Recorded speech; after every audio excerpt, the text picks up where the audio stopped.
Hello guys, welcome back to my channel @doctor study. Guys, this is Manjeet and आज के video में हम बात करने जा रहे हैं फिजियोलॉजी के next topic introduction to digestive system.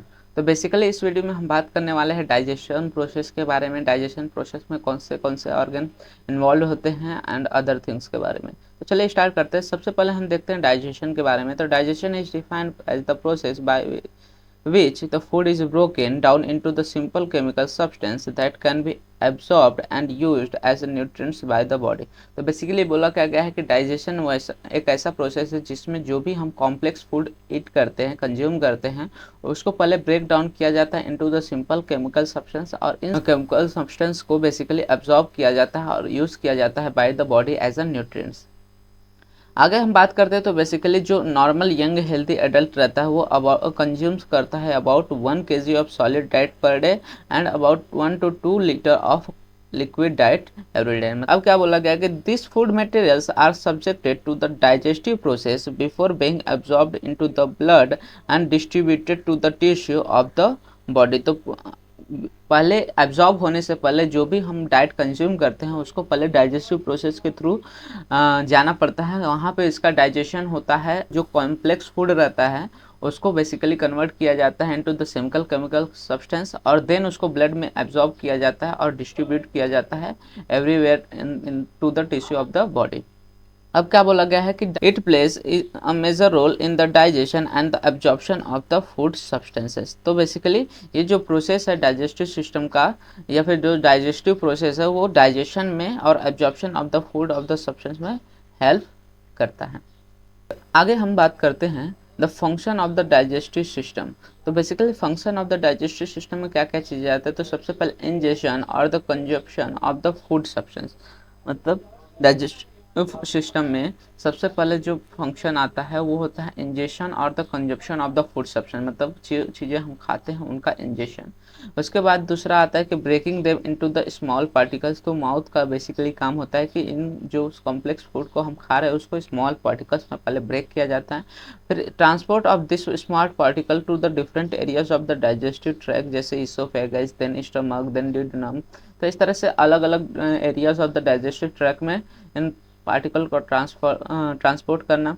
फिर उसके बाद secretion of the necessary enzyme जो कि हेल्प करते हैं in the process of digestion and the digestion of the food particles. फिर आफ्टर द डाइजेशन इसका absorption of the digestive product जो रिलीज होते हैं and then the removal of the unwanted substance of the body. तो basically ये 7 processes हमारे क्या होते हैं डाइजेस्टिव सिस्टम में आते हैं। हम बात करते हैं कि functional anatomy of the digestive system के बारे में। तो बेसिकली जो डाइजेस्टिव सिस्टम होता है वो किससे बना होता है, made up of gastrointestinal tract और द एलिमेंट्री कैनाल जिसको बोला जाता है एंड द एक्सेसरी ऑर्गन्स। तो बेसिकली डाइजेस्टिव सिस्टम में 2 चीज़ें हैं, एक तो गैस्ट्रोइंटेस्टाइनल ट्रैक्ट है और दूसरा एक्सेसरी ऑर्गन है जो कि हेल्प करते हैं in the process of digestion and the absorption. अब बेसिकली जीआई ट्रैक्ट बोला गया है कि एक्सटेंड करता है from the mouth up to the anus with the length of the 30 feet. तो जो जीआई ट्रैक्ट है वो कहाँ से एक्सटेंड करता है, माउथ से लेके एनस तक, और इसका जो लेंथ है वो अप्रॉक्सीमेटली 30 फीट होता है जो कि ओपन होता है at both the ends at to the external environment. Next हम बात करते हैं जीआई ट्रैक्ट। तो बेसिकली जो जीआई ट्रैक्ट है वो फॉर्म्ड होता है by the 2 types of organ, एक primary digestive organ and second one is the accessory digestive organ. तो प्राइमरी डाइजेस्टिव ऑर्गन्स क्या होता है कि these are the digestive organs that are the organs where the actual digestion take place. मतलब जहाँ पे actual digestion अकर होता है उसको हम लोग प्राइमरी डाइजेस्टिव ऑर्गन्स बोलते हैं। इनमें आता है mouth, pharynx, oesophagus, stomach, small intestine and the large intestine. तो बेसिकली इन पार्ट्स में क्या होता है कि एक्चुअल जो डाइजेशन प्रोसेस है वो वर्क होता है या फिर अकर होता है। वहीं पे जो एसेसरी डाइजेस्टिव ऑर्गन्स रहते हैं ये क्या करते हैं, हेल्प करते हैं प्राइमरी डाइजेस्टिव ऑर्गन का in the process of the digestion. और इसमें बेसिकली आता है teeth, tongue, salivary gland, exocrine part of the pancreas, liver, gall bladder. तो ये सारे जो एसेसरी रहते हैं या तो मैकेनिकल प्रोसेस या फिर केमिकल या फिर एंजाइमेटिक प्रोसेस के थ्रू क्या करते हैं, प्राइमरी जो डाइजेस्टिव ऑर्गन्स हैं उनको मदद करते हैं in the process of the digestion. आगे हम बात करते हैं walls of the gastrointestinal tract के बारे में। The walls of the GI tract is formed by the 4 layers which are from the inside out, मतलब inside अंदर से बाहर की तरफ सबसे पहले एकदम इंटरनल म्यूकस लेयर होता है, then the sub mucus layer, फिर muscular layer and the serous और द फाइब्रस लेयर। तो इस तरह से जो हमारा GI ट्रैक्ट है उसमें 4 लेयर्स ऑफ मसल देखने को मिलते हैं from the inside to outside. तो सबसे अंदर आप इमेज में देख सकते हैं, यहाँ पे सबसे अंदर क्या है, म्यूकस लेयर है, फिर उसके बाद आ जाता है हमारा सब म्यूकस लेयर, फिर उसके बाद मस्कुलर लेयर एंड देन सबसे बाहर साइड में आ जाता है हमारा सीरोसा लेयर। तो इस तरह से क्या है, 4 मसल्स का हमें बेसिकली लेयर्स देखने को मिलता है in the walls of the GI tract. अब हम सबसे पहले बात करते हैं म्यूकस लेयर की। तो बेसिकली जो म्यूकस लेयर है is the inner most layer of the wall of the GI tract. तो जो GI ट्रैक्ट है उसका इनर मोस्ट लेयर किससे बना होता है, म्यूकस लेयर से बना होता है। अब म्यूकस लेयर में 3 स्ट्रक्चर्स देखने को मिलते हैं, एक एपिथेलियल लाइनिंग रहती है, second lamina propria and then muscularis mucosa. तो इस तरह से 3 लेयर स्ट्रक्चर रहता है इन द किसमें, म्यूकस लेयर में।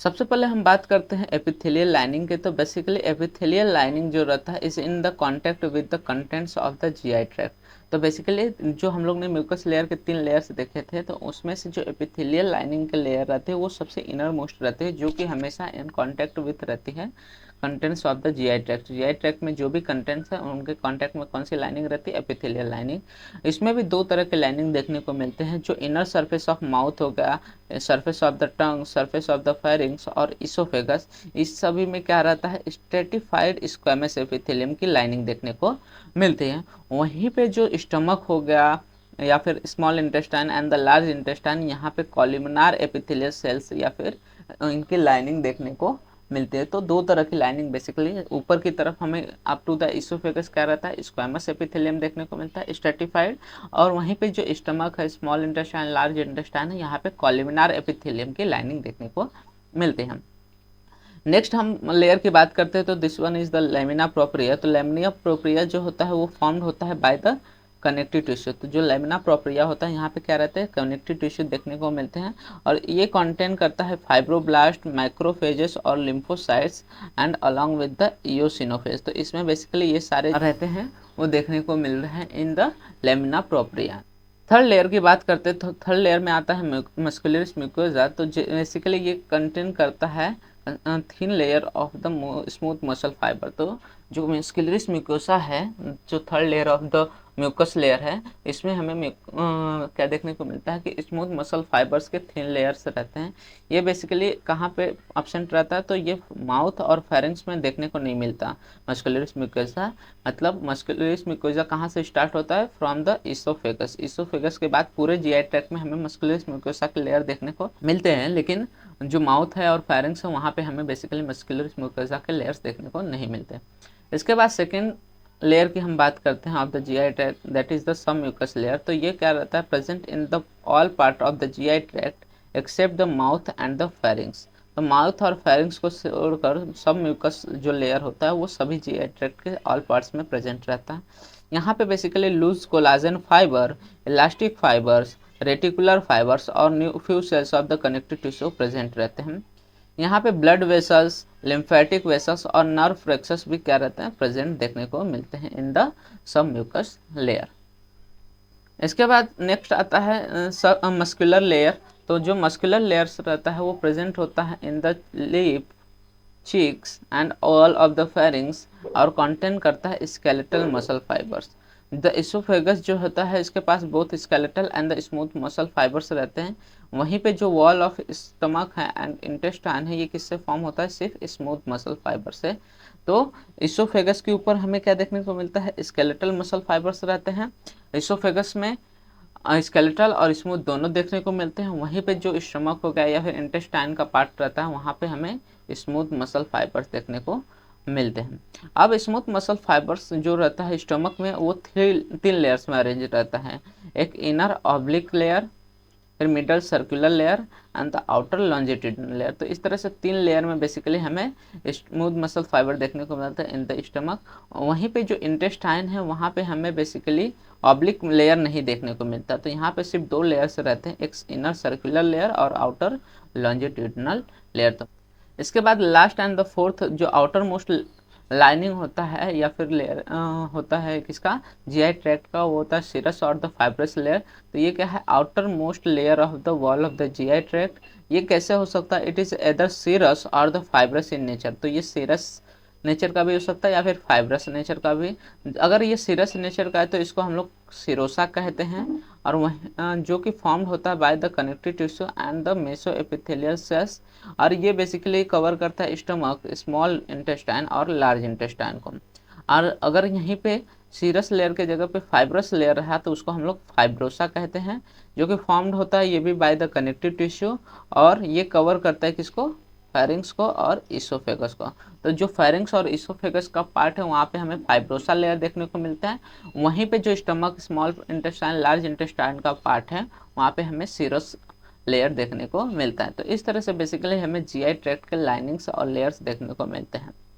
तो ये रहा टोटल हमारा डाइजेशन प्रोसेस के बारे में। हम लोग ने देखा डाइजेशन प्रोसेस क्या होता है, उसके बाद डाइजेशन प्रोसेस में कौन कौन से ऑर्गन किस तरह से इन्वॉल्व रहते हैं, एक्सेसरी ऑर्गन्स, प्राइमरी ऑर्गन्स, और उसके साथ साथ हम लोग ने जीआई ट्रैक्ट के बारे में पढ़ा कि जीआई ट्रैक्ट कहाँ से कहाँ तक एक्सटेंड करता है, उसके लंबाई कितनी है, जैसे 30 फीट लंबाई हो गई उसकी।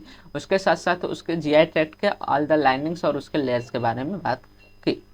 तो अगर आपको वीडियो अच्छा लगा हो तो वीडियो को लाइक कीजिए एंड चैनल को सब्सक्राइब कीजिए, जिससे आपको फर्दर वीडियो से रिलेटेड अपडेट्स मिलते रहें। साथ ही साथ आप हमारे इंस्टाग्राम और टेलीग्राम चैनल को भी फॉलो कर सकते हैं, वहाँ पे आपको daily video related and notes material related updates provide हो जाते हैं।